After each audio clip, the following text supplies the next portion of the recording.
안녕하세요. 볼리TV 세목입니다. 토트넘과 루도 고레츠의 유로파리그 제2조 세 번째 경기가 금요일 새벽 2시 55분에 킥오프하는데요. 당연히 입중계 예정입니다. 많이 오시고요. 이 경기를 앞둔 토트넘의 풍경 그리고 예상 라인업과 손흥민 선수 출전 전망에 대해서 알아보도록 하겠습니다.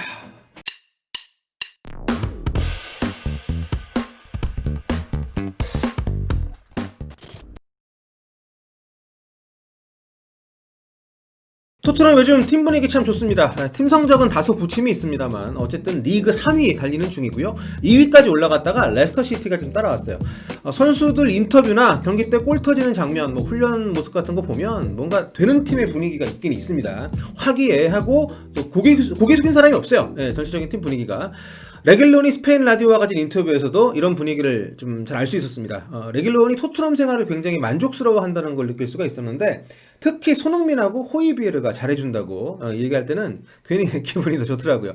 재밌는 게 레길론이 여기서 그 토트넘이 대단하다면서 이런 얘기를 했어요. 베일이 온다니까 토트넘이 트레이닝 센터에다가 골프홀도 파놨더라. 베일이 골프 좋아하니까. 이게 꽤 화제가 됐는데 알아보니까 이게 베일이 온다고 파진 게 아니고요. 원래 만들어져 있었대요. 근데 이제 그 팀 동료들이 레길론한테 약간 이제 농담 했나봐. 근데 이걸 레길론이 진짜인 줄 알고 생각보다 좀 순진한데. 예. 근데 그나저나 베일은 이미지 이 골프 이미지 벗으려면 꽤 오래 걸릴 것 같아요. 그렇죠? 이런 가운데 현지 시간 수요일 오후 무리뉴 감독이 루도 고레츠전을 앞두고 기자회견을 가졌는데요. 여기서 이제 무리뉴 감독이 보여준 모습도 팀 분위기 관련해서 굉장히 좀 인상적인 부분들이 있었습니다. 많은 분들이 아시겠습니다만 지난 브라이튼전이 끝나고 현지 언론에서 손흥민과 케인을 싸잡아서 비난하는 기사들이 좀 있었습니다. 현지에서는 케인이 주로 좀 비판의 대상이 됐는데 페널티킥 얻을 때 과한 액션을 취했다 이러면서 욕하는 메시지들이 좀 있었는데 이날 기자회견장에서도 관련된 질문이 나왔습니다. 무리뉴 감독이 두 번에 걸쳐서 총 5분이 넘게 굉장히 화가 난 얼굴로 이런 얘기를 했어요. 그 페널티는 케인이 얻은 게 아닙니다. 랄라나가 내준 거죠. 케인은 아무것도 한 게 없어요. 이거는 파울입니다. 랄라나가 무모한 플레이로 파울을 한 거예요. 실수를 한 겁니다. 그런데 여러분은 왜 지금 우리 얘기를 하는 겁니까? 리버풀이나 맨유, 맨시티 같은 팀에 가서 이 얘기 하세요. 그 팀에 있는 영리한 선수들은 누가 옆에 와서 후 입김만 불어도 쓰러져가지고 페널티킥 얻지 않습니까? 이렇게 후하는 모습도 있었는데, 네. 해리케인 얘기하지 마세요. 네, 이런 얘기를 했습니다. 그러니까 참, 굉장히, 뭐랄까, 선수들을 감싸는 모습. 네, 해리케인이 굉장히 그런 비판에 노출이 되어 있었기 때문에, 네, 해리케인 본인도, 그 페널티킥 상황에 대해서 좀 얘기를 따로 해야 됐을 정도로 좀 이슈가 좀 됐었습니다. 현지에서. 근데, 선수들 불편한 얘기 하지 말라고 무리뉴 감독이 기자들한테 그 질문한 기자한테 미리 양해를 구하고 얘기를 했어요. 당신한테 얘기하는 게 아니라 기자 여러분 모두한테 일반적으로 얘기를 하는 거다 이러면서 굉장히 좀 메시지를 분명하게 그러니까 늘 이렇게 뭔가 메시지를 그 애둘러서 얘기하지 않고 그러니까 좀 직설적으로 얘기하기 때문에 이게 좀 싫어하는 사람들도 있지만 저는 굉장히 좋아합니다. 개인적으로 무리뉴 감독 이런 인터뷰 스타일. 자, 또 기자회견 앞두고 공개된 훈련 장면에서 손흥민 선수 밝은 표정으로 훈련에 집중하는 모습 보이시죠? 네. 분위기 굉장히 좋고요. 좀 뭐랄까 무리뉴 감독이 선수들을 웃게 하는 훈련법을 도입을 해서 토트넘 훈련장 분위기를 바꿨다고 하는데 뭐 어쨌든 그 전에도 뭐 그렇다고 해서 뭐 딱딱한 분위기는 아니었던 걸로 알고 있습니다만 모처럼 탄강가의 모습이 보였고요. 보니까 이제 오리에 레길론 또 라멜라의 모습이 훈련장에 안 보이더라고요. 그랬더니 훈련 뒤에 현지 보도를 살펴보니까 기자회견에서도 그 얘기가 나왔더라고요. 그러니까 레길론은 몸이 안 좋은데 이제 코로나는 아니다. 그렇게 이제 무리뉴 감독 공식적으로 얘기했습니다. 감기다. 그래서 팀 일을 좀 떨어뜨려놨다. 그러면서 이제 벤 데이비스를 언급을 했습니다.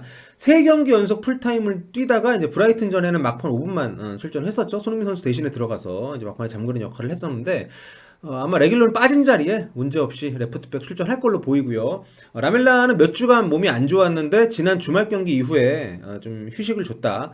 유로파 리그하고 주말 경기까지 안 나올 거라고 무리뉴 감독이 얘기를 했습니다. 그래서 우리의 역시도 좀 문제가 좀 있긴 한데 중요한 건 아니지만 이번 경기 쉰다고 했고요. 그래서 레길론하고 라멜라하고 오리에는 이번 경기에서는 아예 빠지는 걸로 보시면 될 것 같습니다.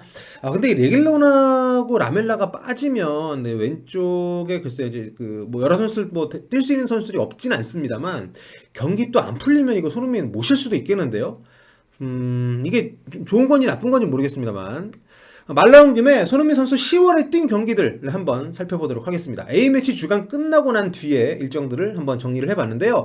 뭐 쉰 적이 없습니다. 네. 물론 리그 선발 유로파 교체 이렇게 징검다리식으로 관리를 해주긴 했습니다만 지난 안터프전 때도 사실상 하프타임에 나와가지고 막 50분 넘게 뛰었기 때문에 그래도 14일간 5경기 다 뛰었고요. 뛴 시간도 328분이니까 경기당 한 65분 정도 뛴 거니까 이거 뭐 제대로 쉬었다고 보기는 어려운 수준이죠. 그 사이에 이동도 많았기 때문에. 이 다음에 또 이제 경기들 계속 이어지니까 솔직히 루도고레츠전은 아예 원정을 안 갔으면 하는 마음도 있었거든요. 근데 지금 무리뉴 감독이 그렇게 여유 부릴 상황은 또 아니니까 좀 어떻게 할지 지켜봐야 될 것 같습니다. 본인 스스로도 이 경기에 굉장히 좀 전력을 다할 거라고 얘기를 했기 때문에 그래서 토트넘 예상 라인업 현지 예상 기준으로 한번 짜봤습니다. 예, 부상으로 빠진 오리의 자리에 이제 도어티가 들어가는 거 빼고는 10명을 다 바꾼 라인업, 그러니까 도어티만 2경기 연속 뛰는 거고 나머지는 다 바꾼 라인업을 현지에서 예상을 했어요. 정말 신기하지 않습니까? 토트넘이 이게 되네요. 선수층이 진짜 두꺼워졌어요. 예. 유스에서 올라온 선수를 굳이 넣지 않더라도 이런 라인업이 나오는 팀이 됐습니다.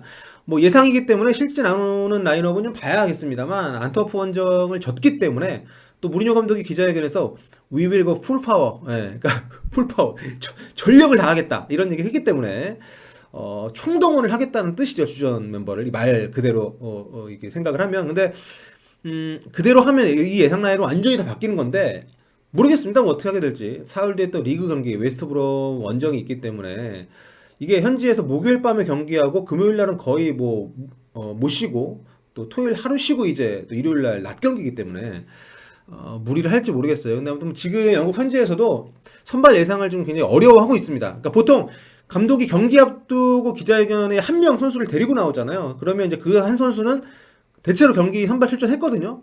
포체티노 감독 때는 거의 무조건이었고. 근데 지난주 안트워프전 때 무리뉴 감독이 이제 그 토비 알더베이르트랑 같이 나왔어요. 안트워프가 고향인. 그래서 이 경기에 토비가 나올 줄 알았는데 선발은 고사하고 아예 뛰진 않았습니다. 그래서 이번에 무사 시소코가 같이 나왔는데 그래서 현지에서는 시소코 출전 여부도 감을 좀 못 잡고 있는 상황이에요. 그러니까 가레스 베일만 무리뉴 감독이 이제 선언을 했기 때문에 출전시킬 거라고. 근데 뭐 예전에 그 맨유전 때 무리뉴 감독이 손흥민 안 나올 거라고 해놓고 내버린 적도 있으니까. 아무튼 뭐 무리뉴 감독이 루도고레츠가 자국리그 우승을 9번이나 한 팀이다 이러면서 좀 경계하는 모습, 조심하는 모습을 좀 보이기도 해서 선발 예측이 더욱더 오리무중인 상태입니다. 루도고레츠는 지난 시즌 이제 불가리아 리그 우승팀이고요. 이번 시즌에도 1위를 달리고 있습니다. 리그 최다 득점, 최소 실점 팀이고요. 그런데 정작 상대팀 루도고레츠는 지금 이제 감독 대행 체제인데 겐체프 감독 대행이 굉장히 저자세로 공식 기자회견에서 무리뉴 감독을 어드마이어 한다고, 그러니까 우러러본다고 얘기를 해서 눈길을 끌었습니다. 자, 이번 경기 선발 라인업에서 개인적으로 가장 관심이 가는 대목은 델레알리 선발 출전 여부인데요. 안터프전에서 전반 끝난 뒤에 무려 4명을 한꺼번에 바꿨던 무리뉴 감독이죠. 경기 후에 앞으로 고민할 시간이 줄었다 이 얘기를 해서 사실상 알리 아웃이다 이런 분석들이 나오고 있는데 만일 이번 경기 선발에서 빠지면은 저는 그 분석이 맞다고 보고요. 근데 이게 이제 공교롭게도 엊그제 포체티노 감독이 스카이 스포츠에 출연해가지고 알리를 또 엄청 토닥여줬단 말이죠. 네, 여기 제 위에 이 사람이 포체티노인데 머리 멋지게 길렀죠. 예, 뭔가 어색한데 아무튼 알리 재능을 축혀 세우면서 마라도나의 뭐 호나우두ኞ까지 언급을 했단 말이죠. 그러니까 어디든 가게 되면 알리를 뭐 데려갈 것처럼. 근데 아무튼 뭐 지금 알리의 폼은 똥망인 게 워낙 분명해서 무리뉴 감독이 그럼에도 계속 기회를 줘서 되살리려고 할 것인지 이번 경기를 통해서 확인할 수 있는 부분이 될 것 같습니다. 자, 공격 쪽 저는 이제 이런 포맷으로 가지 않을까. 이제 기본적으로 베일은 무조건 선발이라고 했으니까 나온다고 보고 브라이튼전에서 명단 제외됐던 비니시우스, 베르베인 출격이 유력하다고 보는데 뭐 루카스 모우라도 명단엔 들었지만 뭐 안 뛰었기 때문에 가능성은 있고요. 아무튼 지금 토트넘은 손흥민, 케인에 대한 공격 의존도가 너무 높기 때문에 이 둘 없이도 공격이 어디까지 해낼 수 있는지, 그러니까 플랜 B, 이 새로운 루트가 가능한지 이걸 또 실전에서 체크할 수 있는 기회가 되어야 할 걸로 보입니다. 자, 마지막으로 수비 라인 잠깐 보고 갈 건데요. 지금 토트넘이 조로든 선수는 유로파리그 등록이 안 됐기 때문에 센터백 로테이션 돌리는 게 쉽지 않습니다. 오죽하면 벤 데이비스까지 지금 센터백 넣고 돌리고 있잖아요. 근데 지금 레길론까지 몸이 안 좋아서 빠졌기 때문에 불안한 데이비스, 또 이제 브라이튼전에 이제 명단 제외로 푹 쉰 산체스, 이 두 선수는 무조건 나올 텐데 최근에 큰 실수를 좀 많이 했던 선수들이기 때문에 이 둘을 뺄 수 없는 상황에서 무리뉴 감독 또 그동안 계속 이 선수들에게 자신감을 심어주기 위해서 인터뷰 때도 언급을 좀 했었잖아요. 좀 루도고레츠전에서 둘이 역시나로 끝날지 아니면은 반전의 기회를 삼을 수 있을지 이걸 지켜보는 것도 관전 포인트가 될 것 같습니다. 자, 아무튼 뭐 손흥민 선수의 출전 가능성이 저는 그래서 한 반반? 네, 선발 출전 여부도 선발 출전 여부는 그렇게 높게 보지 않습니다만 교체 출전 여부도 반반 정도 좀 보는데 경기가 막 전반전에 뭐 두세 골 나면 정말 뭐 쉬게 할 수도 있고 아니면 한 20분 정도만 뛰게 할 수도 있고 그게 아니라면 정말 좀 일찍 나올 수도 있어서 경기 진행 상황을 좀 봐야 될 것 같고요. 아무튼 금요일 새벽 2시 55분입니다. 목요일에서 금요일 넘어가는 시간 여러분 저희 TV 입중계 또 놀러와 주시고요. 조만간 또 라이브로 뵙겠습니다. 르그라트 구독 부탁드립니다. 여러분 다음 시간에 뵐게요.